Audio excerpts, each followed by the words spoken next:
I learned by not doing it once and then having to try to put it back in. So all I'm doing is simply just loosen these.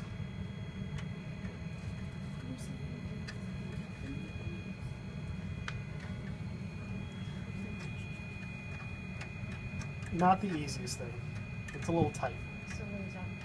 The nut, loosening the nut that holds the two tubes. Okay. I recommend whenever you do this, just go slow. Because especially once we start taking the diverter valve out, there are parts of it that break very easily. So we want to make sure we don't do that. As I'm pulling this out with everything I have. Okay, so this is why now I'm just going to label so I know this is my right. And now we can take out the left.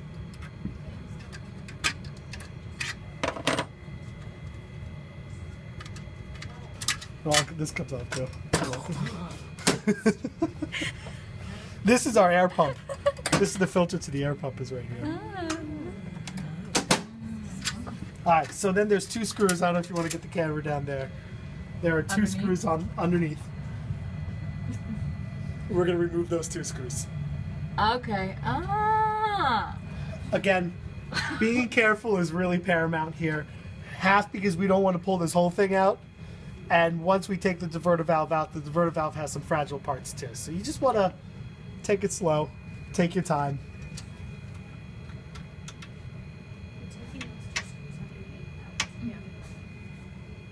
This is what I'm talking about. It is definitely a fragile piece.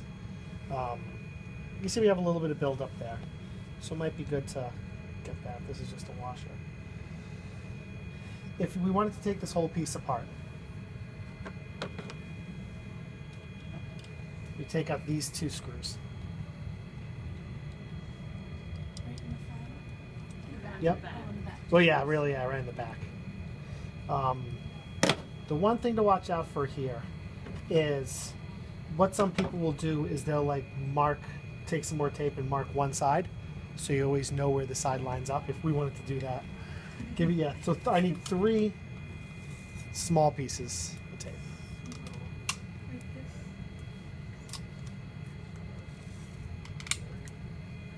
Now, I'll go get some acetone on Q-tips, okay?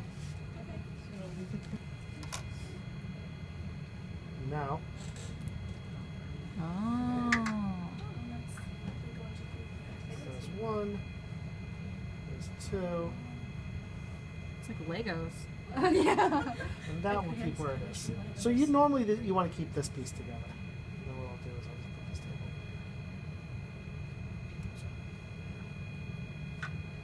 So this can stay together. So I'm just gonna rest this in here so it doesn't fall. Okay. So we definitely want to clean this a little bit. If you want to zoom in, it's it for you. So we got a little bit of crystallization over here. There's even a little bit on our O-ring. So it's good that we took it off so we can clean it. I mean, if there was a clog, you wouldn't be able to see through one of these holes. You know, once you start taking this apart, you'll start to see where the clog is pretty quickly. Like, you know, I've seen it. I've seen it all over. In any one of these holes, I've seen a clog. How often should we do this? Not often. Okay. Not, I mean, it's been 2 years, and everything's been good so far. So this is methanol and Q-tips, whatever you guys want to clean. So yeah, if we wanted to, well, yeah, see what we did? We took this off. There's a little bit of crystallization right on the inside of it. Oops, sorry. It's just methanol. That's good.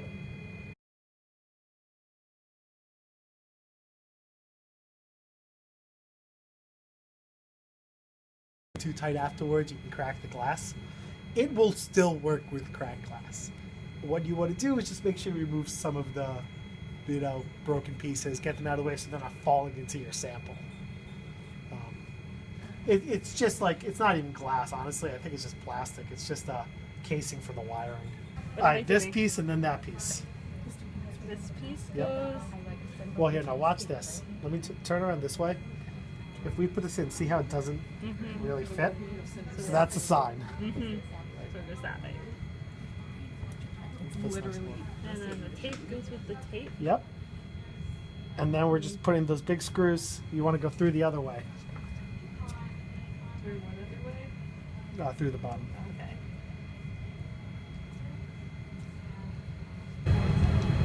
Can you just keep them? Just keep Or Nope, you don't have to worry so much about the wire getting caught. okay. That's good. You just kind of squeeze it back into place. Sometimes this is present.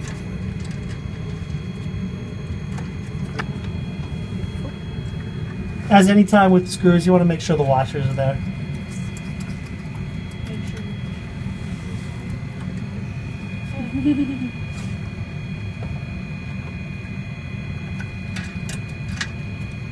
You do want to make sure we're not pinching the wire when we do this.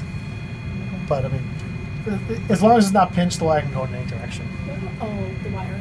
Yeah, a wire right here. Okay, so now we got to put these guys back in. The left seems to always be the easiest to put in first. Honestly, either one, it doesn't matter. I've just found that. I mean, they're not easy to put in. The smaller your fingers, the better you're going to be at this. Yeah, you'll be just fine. My big fat fingers make some of these things really annoying. And then tighten it. You really want to make sure this is tight. If these aren't tight, we're going to get a leak. You're going to see a leak right away.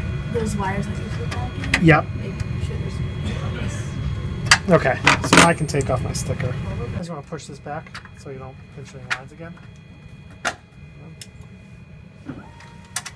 Let's make sure it works. Yeah. And then you wanted to see the inside of it too, right?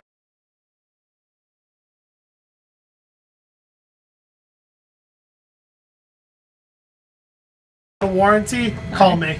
Don't press that service button. You can do some serious damage if you press the wrong buttons with that service button. Do not press the Yeah, service that is in many of the different instruction things. It's in the notes. So what we're actually going to do is I'm going to run a prime. I'm going to run a purge just to make sure everything's connected correctly again. But we'll do it with the side panel off. Oh my gosh, this is so exciting. All those things. Okay, there's our side panel. This is so awesome. So what we were saying about a clog, right, is our the sound goes through here. I'll direct it this. It comes in through this line, through here, through our first loop. And then if you follow this, it goes all the way up to through our UV, back down, go over here somewhere, goes into our lamp, and then out. At one point, these mix and it mixes with our solvents, which mixes right here. And then at some point it finds its way into the fraction arm. It gets a little confusing, there's a lot of wires.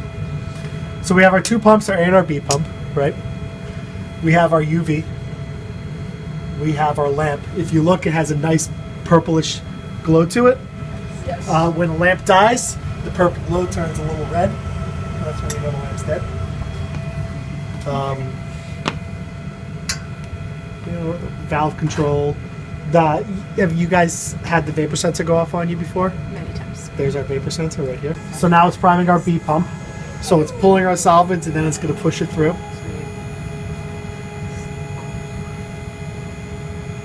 And I think it does it 3 times with the B pump and then we'll do the A pump. Auto prime goes from solvent bottles directly to waste. Doesn't go through our flow cell, doesn't go through our UV or anything like that. If you wanted to go through the flow cell and the UV, you'd have to go into manual control. And then manual control, you can direct the flow path. We find that useful if there's dirt on our lamp itself, on our flow cell. The flow cell sometimes will get dirty, and it's going to affect the sensitivity. You want to run through flow cell and column, stick this guy in. I'll show you that too, and we can flow through the flow cell and just wash everything off. Polar solvents, B solvents.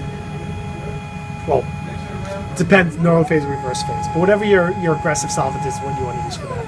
Normal phase, that's going to be our B polar solvents.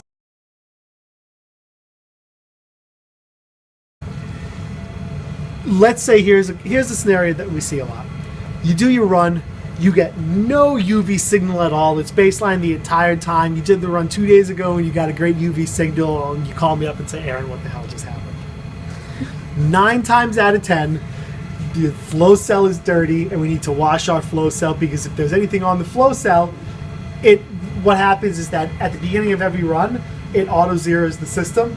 So it takes what's on the flow cell. It assumes there's nothing on the flow cell, and it auto zeros. But if there's some gunk on the flow cell, it's going to auto zero what ends up being probably 3 absorbance units. So everything is auto zeroed. Your entire compound is going to be running on a peak on a chromatogram, which is already auto zeroed to a high absorbance unit. So what you could do is we could change our valve position to go through column and flow cell. Make sure this thing's on, or it's going to go right into our hood. I increased the flow rate to 50, and then we're just going to prime B. This little stop sign here, it used to have a yellow bar too, but we got rid of the yellow bar a while back. If it's green, we got good lamp energy. If you don't see a signal, you open this up and the line's in the red, it means our flow cell's dirty.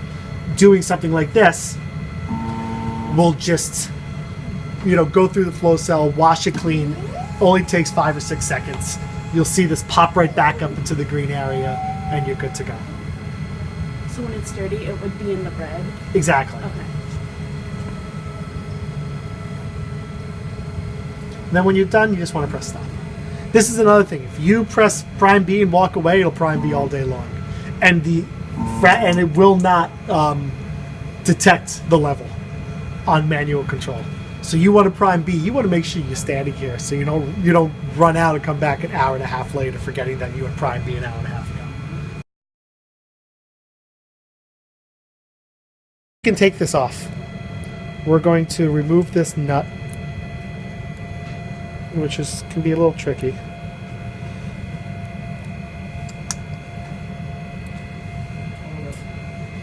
And then everything comes right out. Oh, that's easy. Remove that little metal nut. Easy. Beautiful. Yeah.